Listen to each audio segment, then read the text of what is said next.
নমস্কার। এই মুহূর্তে আমরা দাঁড়িয়ে আছি আছিপুর গঙ্গার ঘাটে।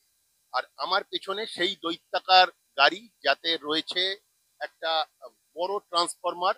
সুভাষ গ্রামে পাওয়ার গ্রিডের উদ্দেশ্যে আর কিছুক্ষণ পরেই যেটা যাত্রা করবে। এই গাড়ির বর্ণনা আমরা অনেক আগে দিয়েছিলাম। প্রথমে গাড়িটা যাওয়ার কথা ছিল চড়িয়াল হয়ে, চড়িয়ালের নবনির্মিত ব্রিজ হয়ে বাটা মহেশতলার নিচে সম্প্রীতির নিচে দিয়ে গিয়ে তারাতলা জেমস লং সরণি হয়ে তারপরে সুভাষগ্রাম পৌঁছানোর কথা ছিল। কিন্তু বার্তা এখনের খবরের জেরে চড়িয়াল ব্রিজ, সদ্য নির্মিত চড়িয়াল ব্রিজের ক্ষতি হবে এই মনে করে ডায়মন্ড হারবারের সাংসদ অভিষেক বন্দ্যোপাধ্যায় সেই পরিকল্পনা বাতিল করে দেন। এবং পরবর্তীকালে ঠিক হয় যে চড়িয়াল মোড় থেকে ডান দিকে, অর্থাৎ কেপি মন্ডল রোড যে রয়েছে ওই রোড দিয়ে বিবিআইটির সামনে দিয়ে আমতলা দিয়ে গিয়ে বারুইপুর রোড দিয়ে এটা সুভাষগ্রামে পৌঁছবে। সুভাষগ্রামে একটা বিদ্যুৎ বন্টন সংস্থার পাওয়ার গ্রিড তৈরি হচ্ছে, সেই জন্য এই ট্রান্সফরমারটা সেইখানে যাবে সেই পাওয়ার গ্রিডের কাজের জন্য। আমি আমার ক্যামেরা পার্সন আজহারকে অনুরোধ করব যে গাড়িটা একটু দেখানোর জন্য। এই গাড়িটায় প্রায় 150টা চাকা রয়েছে এবং ট্রান্সফরমারটা এবং এটা যে ইঞ্জিনটা টেনে নিয়ে যাবে তার মোট ওজন 320 টনের কাছাকাছি। আবার বলছি 320 টনের কাছাকাছি।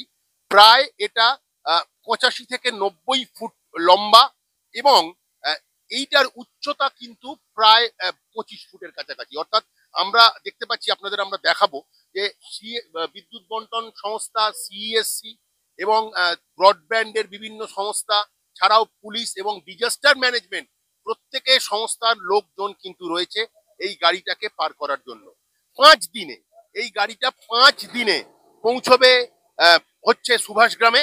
আজকে রাত্রেবেলায় আপাতত এই গাড়িটা দেখুন, ইঞ্জিন স্টার্ট করা হয়েছে। এই গাড়িটা আপাতত শুরু হয়ে আজকে শিডিউল অনুযায়ী, আজকের সিদ্ধান্ত অনুযায়ী বিবিআইটির কাছে গিয়ে এই গাড়িটা আজকে ভোরবেলায় পৌঁছবে এবং আজকে সেইখানে থাকবে এবং আগামীকাল 10:30টার সময়, যা শিডিউল আমরা হাতে পেয়েছি, 10:30টার সময় বিবিআইটি কলেজের সামনে একটা নতুন খালের ওপর দিয়ে ব্রিজ হয়েছে, যখন ভাটার সময় সেই ব্রিজটা টপকে আবার সেখানে থাকবে। আবার পরের দিন অর্থাৎ কালকে রাত্রেবেলায় আবার যাত্রা করবে। আপাতত প্রথম দিনের যাত্রাপথ আমরা যেটুকুনি খবর পেয়েছি, এটা আছিপুর গঙ্গার ঘাট থেকে শুরু হয়ে বিবিআইটি পর্যন্ত যাবে। কিন্তু যাওয়ার পথে কোনো রকম বিপর্যয় যেন না ঘটে, বিদ্যুৎ বন্টন সংস্থা থেকে শুরু করে সরকারের পক্ষ থেকে, প্রশাসনের পক্ষ থেকে বিভিন্ন ব্যবস্থা নেওয়া হয়েছে। এখন সকলের একটাই প্রার্থনা, যেন নিরুপদ্রবে কোনো ক্ষতি না হয়ে গাড়িটা শেষ পর্যন্ত আজকের যাত্রাপথটা শেষ করতে পারে। আপনারা আমাদের সঙ্গে থাকুন।